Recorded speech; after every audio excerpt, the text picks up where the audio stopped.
I'm Carrie. I'm Toni, and we are. Two Cranky Creatives.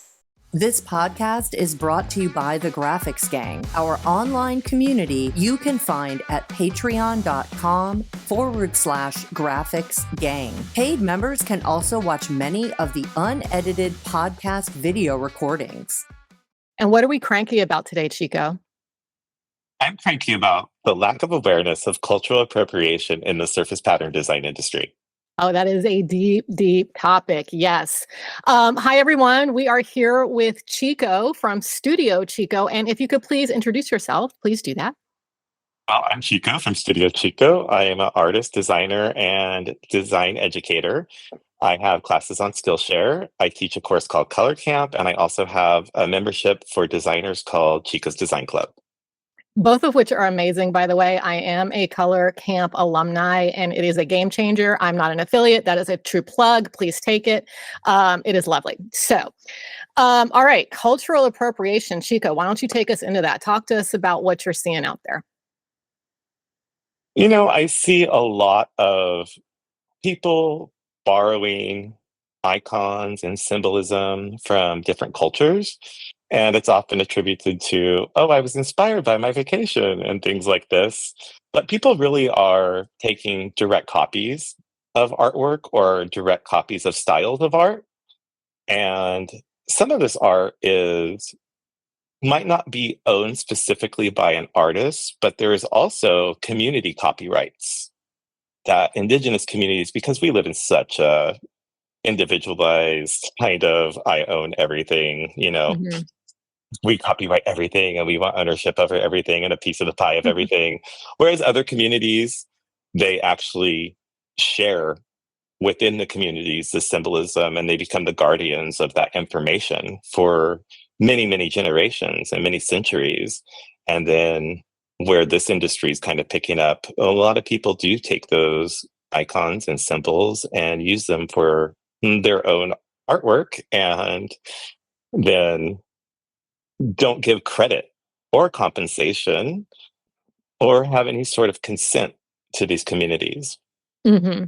Yeah. And are not even aware. I mean, I love that you phrase that as it's like a lack of awareness. It's almost like they don't even acknowledge that those communities exist. They maybe don't even know where they borrowed it from or who they borrowed it from. They just know that's pretty and I'm going to use that icon or I'm going to imitate that style without being even aware that that is, that style of art is from a community. That is, that is that community's way of expressing themselves artistically. Right. Absolutely, yes. Yeah. And sometimes those symbols have, really deep religious meaning to them. Mm-hmm. And so they're very sacred symbols often Mm-hmm. that get misused and appropriated in the surface design culture or community. I wonder how much of that, and just to call it out, I mean, and this is not with me having any like scientific research to back up the statistic or anything like that, but the surface design industry appears very white and very female. Yeah. Yes. Right. Yes. So, and definitely not specifically American, but when you think white and female a lot, it kind of also tends to think Eurocentric and Christianity, right? And so, like, when you get into the religious symbols, they're like the crosses. Nobody cares if you use a cross in something. Like, it's so ubiquitous that there's Yes. there's no harm in any way, shape, or form. If you throw a cross on something, it's everywhere, And so I just wonder if that, like, what am I trying to say? Like, I'm going to say it so badly, but taking for grantedness, of these cultural symbols, here, in white America or white culture, kind of leads to that, Mm-hmm. So, I mean, absolutely. If you think about like I often see indigenous textiles in Mexico mhm. in other people's work on spoonflower and that sort of thing. And when you think about it, that these communities actually had to save their information and transmute their information in a different way because all their books were burned during wow. colonization. Yeah. And so their way to save history and communicate and still, preserve the iconography and information often was through textiles. Yeah. And so for that to be passed down so many generations and then to come to this point of a person who just thinks like, oh, that's cute, and I'm going to use that and make money from it, is another thing. Yeah. Yeah. Yeah. And I think the commercialization part is really like a flashpoint too. This it reminds me of a conversation I had very, very recently, as a matter of fact, about I was so to give the backstory, I was in a bias training because I'm a facilitator for a regional art program, and so we have to do make sure we're not bringing bias into the programs and stuff like that. And I mentioned in this conversation that sometimes I just avoid skin tone altogether. Like if I've got a figure of some kind, like they're purple, Mhm. because it's like, at that point, you're trying to be representational, but at the same time, like for me, the commercialization of a Black or brown body feels really icky. I'm an Italian American, and I don't necessarily want to make money off of that, especially with the history here in America of enslavement, and everything that came from that. So I've made that decision, and I do have work in my body of work that is, of Black women that have usually been commissions or something like that. And if part of the rights allow me to offer them for sale, I donate the proceeds of that. I don't keep any of the money. I donate the proceeds. But I just think these are conversations that no one really even has with themselves. You know what I'm saying? Like, how do I feel about this? Like, where is this coming from? Like Xhico, what you were saying about indigenous textiles. My husband's Filipino, and he was showing me all of these lovely textiles from like the indigenous Filipino communities. And he was like, this would be great for you. And I'm like, nope, I'm not touching it. Like, I can't do that. You have to talk to somebody else about bringing that out, but that's not something I can do. Absolutely. Absolutely. You And know? you have to kind of be the one to draw those own boundaries for yourself about, Yeah. like, for example, what's the difference between representation and like the stories that you tell, for example. Mhm. Yeah. Like, I think it's okay to represent other cultures, and we need to do that. We need to be representing everybody, but it's also not right to take a story from another culture and use that as our own. Right. I live in Wichita, Kansas, and we have this really famous statue called the Keeper of the Plains. And it's a slightly abstract Native American figure with a wheat halo, because we're like, Kansas is all wheat. And he's looking out, in the direction of, I believe it's the Great Plains. And, that work is copied relentlessly here. Really? Relentlessly. And, the man has passed, but his family still has that copyright. Mhm. And it is just Yeah. infringed over and over and over again. It's just crazy to me. Like, Yeah. because no one thinks about it. It's like, oh, it's public art. Well, no, somebody created Right. somebody's thing. Yeah, absolutely. Yeah. Yeah, totally. Yeah. So I mean, I guess, when it comes to awareness, though, and I think our practices are also individual. It like the question that leads me to is like, what do we do? Like, how do we raise awareness? People are all willing to like holler about that looks like an AI piece of art. What I'm Oh, saying? yeah. Absolutely. Yeah. But Yep. who's out there like, hey, that icon, that like, maybe I'm just bouncing off walls here around this right now, but like, even like, people that gauge their ears, they stretch their earlobes with gauges. Do you know what I'm talking Mhm. about? Yeah. Yeah. Oh, yeah. That's a religious practice in Borneo. Yeah. You Well, know that what I'm saying? definitely got appropriated in the 90s here in the United States, at least. And like when I see people with those gauges, I always wonder, like, what's your connection and do you even know? You know Yeah. what I'm saying? Yeah. I'm not going to stop every random stranger with gauges in their ears, Yeah. but it's like, so that's the question. Like, I wonder, if we're all willing to be like, hey, Spoonflower, you let that AI piece of art into a contest, but we're not like self-regulating, like, hey, maybe you shouldn't have used that pattern. No, Yeah. totally. Like if you go on Spoonflower, for example, and you search for Otomi, for example, Otomi, Mhm. you'll find tons of artwork that's appropriation. Mhm. Yeah. Straight out. These people, I would guess probably 99.9% of them aren't from one of those cultures. Yeah. Mhm. So, and then that's where it starts to get a little fuzzy.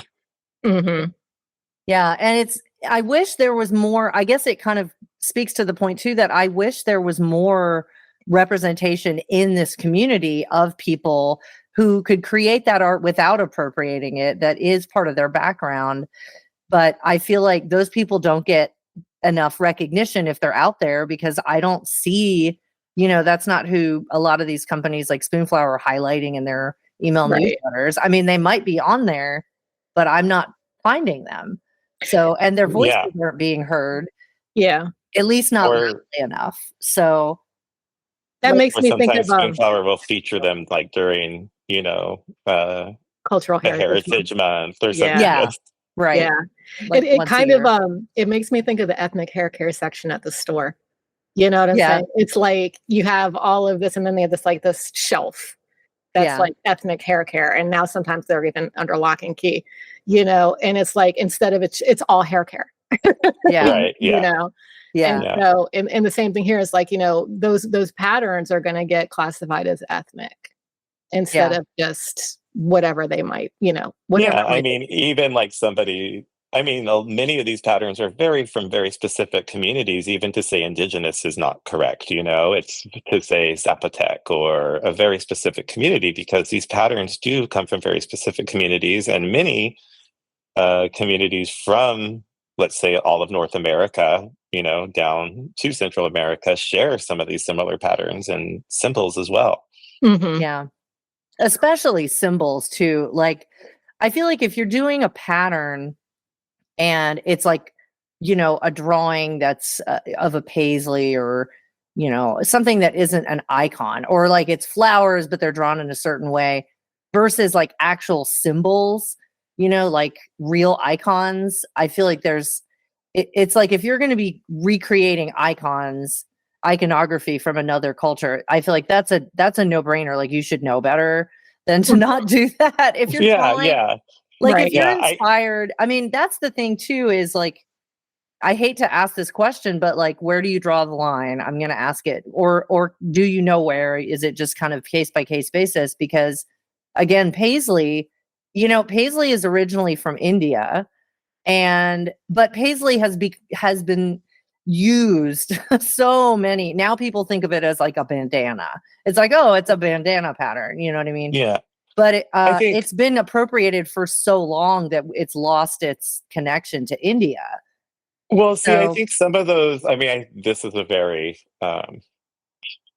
what's the word, like nuanced yeah, stories and connections here. But I think part of that is understanding what the trajectory and the evolution of that print was, coming yeah, from India through the trade routes, and that not necessarily it was like appropriated, but maybe more evolved into our cultures, whereas and became more ubiquitous, I would say. And whereas I would say appropriation is more where people are taking something from a community that has been in some way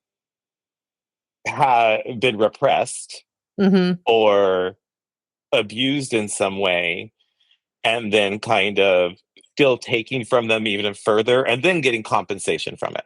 yeah. So it's like, yeah, double You know? whammy.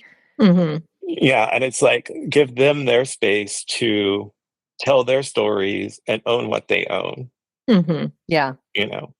Yeah. And, And they decide if it's something that they commercialize or not. right. right. It's not us to decide that, oh, I want to make a dress out of this. And so it's so cute, hmm Right. you know? And I think it's very important to find the difference between inspiration and appropriation.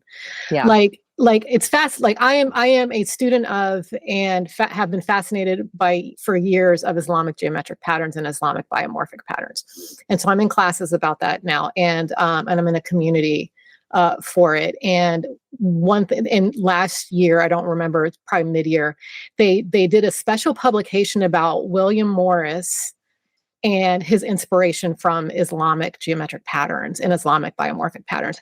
And it was a whole bunch of contemporary female pattern designers, but it all always kind of went back to William Morris, right? And it was really fascinating when they would kind of like juxtapose like a style and then how William Morris interpreted that in his work.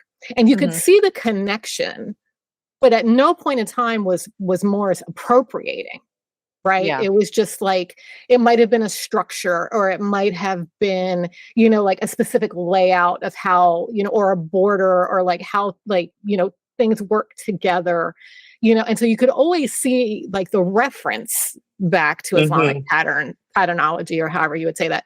But it was very clearly William Morris's work, right? Yeah, it wasn't a direct lift of something. Exactly. Exactly. And I think, and like Cartier, also has a tremendous, there was an entire exhibit for Cartier. Like I'm also a jewelry like fanatic, at the Dallas Art Museum, and it was the history of Cartier with Islamic design as well. So I'm like, and that's another thing. You're nothing about Cartier is going to make you think of the Middle East, right? But if you go and you can start to see the connections, right? But it's inspiration, not appropriation. And I think, especially too often with like new pattern designers, there's so much copying. Yeah.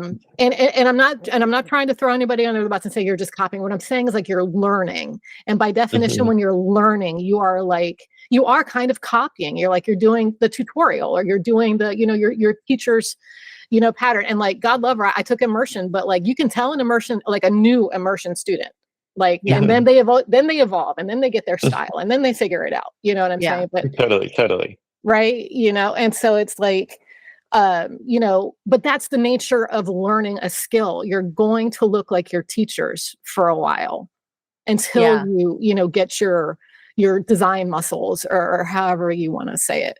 Yeah. And I think like it's good to practice, and learn by doing, or you can learn by imitating. Just don't sell it, because you're really, in a way, you're appropriating that teacher's style too. That's well, not true. In a way. I mean, you are. But yeah, sorry, Xhico, what were you going to say? I didn't want to interrupt you. No, you're totally fine. Yeah, no, that was it. Same thing. It's just kind of like, it's important that we're mindful of when we're learning, and it's okay to have that learning phase, and it's necessary. And when we're learning anything, we're copying, we're imitating. And like you said, there comes a certain point where you break out of that and you start to grow on your own. But in those early years, you shouldn't be selling work that looks like other people's work or other cultures.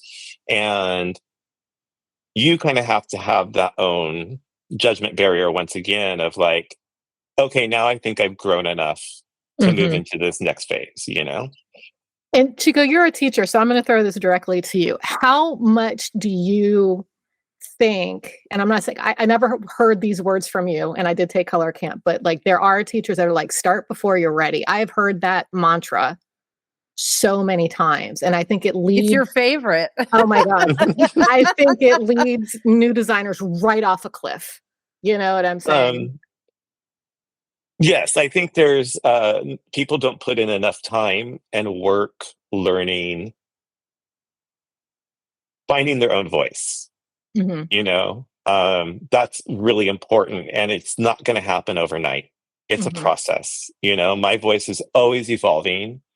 I'm always learning new things and adding them to my repertoire of tools and materials and techniques and what have you, and evolving that.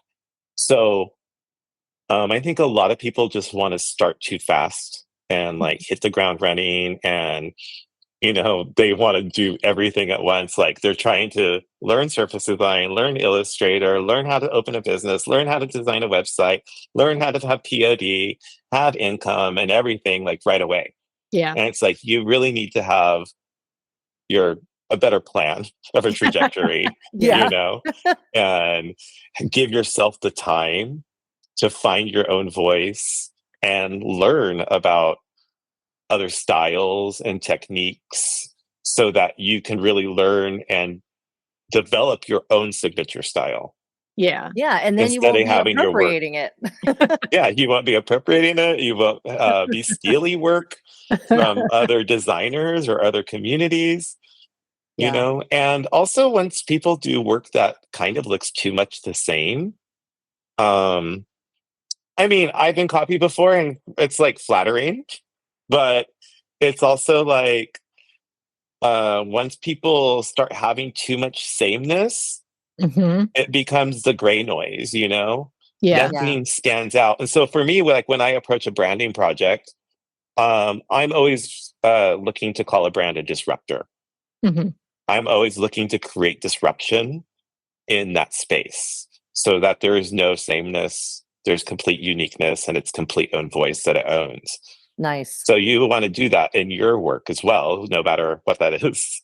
Yeah. Yeah. Yeah. I love I agree. that. Absolutely. And that also makes art memorable, you know, and it's important. I mean, whether it sells or not, it's important that, you know, it's memorable, you know, that people, and you don't have to have it maybe be as recognizable as yours or whatever. It helps if it is, but I just like, I love art that I look at and then I walk away and then I remember it the next day. Mhm. And I want to go back and look at more by that artist. Yeah. And maybe they don't have any more, or maybe none of their other art looks like that, and that's okay too. But yeah, I think that really is for me what makes any kind of art, even and surface pattern design of any, you know, illustration, paintings, whatever. I love things that are memorable, and I think that's what makes things make a difference in the world. Right. I think what makes art beautiful too is the fact that you could, and this is, I found this true of writing. I definitely find it true of visual arts. You can put five of us in a room and give us the same prompt, and we're all going to interpret it differently. Mhm. Right. And so that's why, and like, you know, Xhico, I know what you're talking about, because there are times where I like have submitted to design contests and then like they're all the entries are out there and I'm just like, it's just like a wave of pastel, you know, Oh, or, you know, everything looks the same. Yeah. right. You know, and it's just like, where's the diversity? Where's the difference? How, like, why, where's the reinterpretation? How can this be different? You know? And I think that's what makes, you know, art beautiful, is that it truly is, you know, something, whatever that thing may be, through the lens of you, Yeah, right? absolutely. Yeah. And so when I see something, you know, like your jaguar is behind you on the wall, you know, like that's how you interpret a jaguar. If I attempted to draw a jaguar for any reason, it would look nothing like that, you know, and that's as Mhm. it should be, Yeah. right? So yeah. Anyway. Well, No, we talked totally. about. Oh, sorry. Go ahead. No, go ahead. No, you. I was just going to say, no, I think it's just really important that we have our unique voice and that um, it's important that you work yourself up to that point. And you're not going to find it by taking one Skillshare class, one course from anywhere. You're going to find it by putting the time and the work in, and that we all have the ability to have that. Hmm. And so there's no need to copy anybody's work, to take a symbol from another culture. There's really no need for it. You know, we all have the ability to create unique art. Hmm. And it's just that you have to do it longer, or, you know, try something new, try something different, and understand that when you do something different, it might not look great to you or feel right because you're not used to seeing something like that, because you kind of maybe in your head want it to be one of the other cutesy things you've seen, or want it to be more like one of the other florals you've seen because you like them so much. But you're never going to get to that point of developing your own voice if you keep kind of imitating and mimicking and using from others so much. Very Yeah. true. I'm a big proponent of turning off the computer, not looking at Instagram, not looking at Pinterest.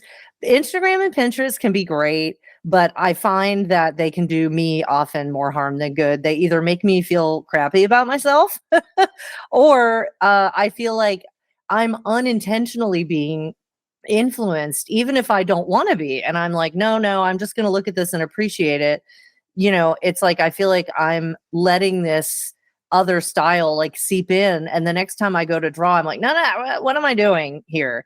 So I feel like I try to take long breaks. I don't like scroll social media that much anymore. I post on there. That's actually more the only time I really spend on social media these days is to do a quick post just so I don't lose any followers. Yeah, kind of Matters. same here, but also like I think when I'm creating something, or if I'm working on a collection for a couple weeks, or I'm working on a set of paintings or something, I won't be on Instagram during that time at all. Yeah. I won't be looking at anybody I won't be copying things. I won't be comparing myself to other people. All that stuff can bring you down during your curation time. So I always say, give yourself that space. Absolutely. Absolutely. Yeah. I hadn't really thought about it till you two were saying that, but I do the same thing. I just kind of intuitively turn it all off because it conflicts, like it creates conflict for me, like, I need to be dealing with what I'm creating. So yeah, absolutely. Yeah. So when we talk about cultural appropriation, though, like what can we offer our listeners on kind of like those checks, like how to make sure you're not, falling off the cliff of appropriating? Well, I think one thing is, kind of stay in your own lane. And if you're a lot of kind of trigger words for me would be like, I was inspired by my vacation, or like I hear that all the time. Or it's like, it's just out of appreciation, but you can appreciate something without monetizing it. Very right? true. Yeah. You can talk about it, you can share it, you can make a reel about it, you can do all these things to appreciate something. You can give to it, you can share other artists who actually are from those communities that make that work, rather than sharing your own work that looks like that. So, there's all those sorts of ways around it. But it's all about like, when you do see people, you probably see, if you follow me on Instagram and my stories, I'm often uplifting other communities and showing other designers from those communities and giving them space in my space as well. During all times of the year, not just during certain specific months. Right. And also, doing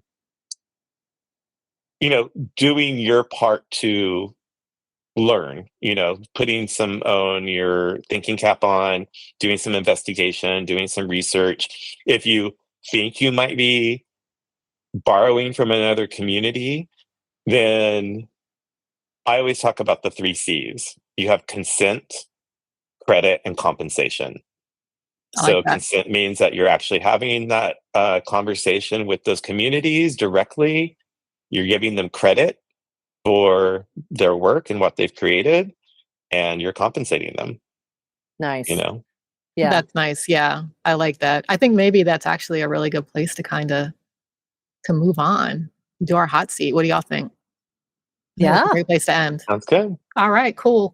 So Xhico. I can't wait. These are fun. These are fun. No, they're fun. You're going to laugh, or we're all going to laugh. It'll especially be fun. For the first one.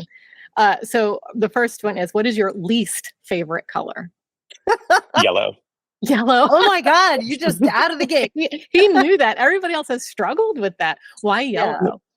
I just don't respond well to yellow. I just never have. I don't like the way it looks on me. My second least favorite color is red. Oh, wow. Interesting. So, yeah, straight off the gate. Like, those are my absolutely least favorite. That is so funny. And as a teacher of color camp too, I mean, I was really curious to see what your opinion was on that. So that's awesome. That's funny. Okay, so what is the drawing software that you like the least? It's only between 2, no? Yeah, I know. Well, we could just say like illustration stuff or whatever, I would say the app, like on my iPad. I love more. Say that again. Like on my iPad? However you want to answer that question. The drawing app I like the least, I guess, would be. Oh, it's so hard. I'm gonna say Adobe Fresco. Fresco gets no love on this show. I will Adobe say is that. going to sue us. No, They need to improve don't their tell them. product. No, I know. Well, I mean, everybody says Fresco because it's not very intuitive. I agree. No, it's not. It's just like Procreate is so intuitive, but Mhm. Fresco does have some great benefits if you're working between Illustrator and Oh, you're yeah. like to use vector brushes in Fresco is really great.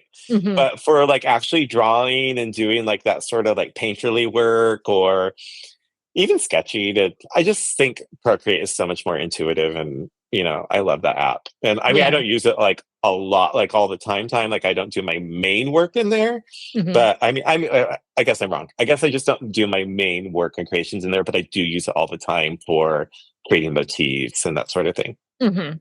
Yeah. Yup. Okay. Least favorite movie. Oh Lord, I'm not a big movie person. All movies are my least favorite movie. So why is Because that? What is it about movies? movies bore me so much. I don't like them. The whole time what I'm doing is like I don't pay attention to the story at all. I'm paying attention to like the costumes, the framing, like what the director's doing, like all these things. Like when I was a young like graphic designer and I was really into typography and stuff, I would go to the movies and just like analyze like the opening credits and it's like think about how they're using color and what that's saying about the tone of the movie, like that sort of thing. Yeah. So they're more just like I just like to watch them for those sort of things, but I don't like I don't have that long of attention span. I That's get awesome. bored really easy. Yeah. I love that. So your That's your awesome. least favorite movies are movies. Your favorite movies are TV shows or like I short. don't watch TV that much, to be honest. Like Okay, so you're like anything sometimes- on a screen now. sometimes at night, like I'll watch like some really bad Lifetime show or like like a murder solving crime procedural or Ooh. something Police like serial. that. Uh, But I don't like watch TV during the day or anything like that. Like I don't, or it's not a thing for me. Yeah. That's funny. All right, last one. What is your least favorite song? Ooh, why are they always least favorite? Least we used to favorite ask song. favorite, and then we realized because we're cranky, we should Least switch it up.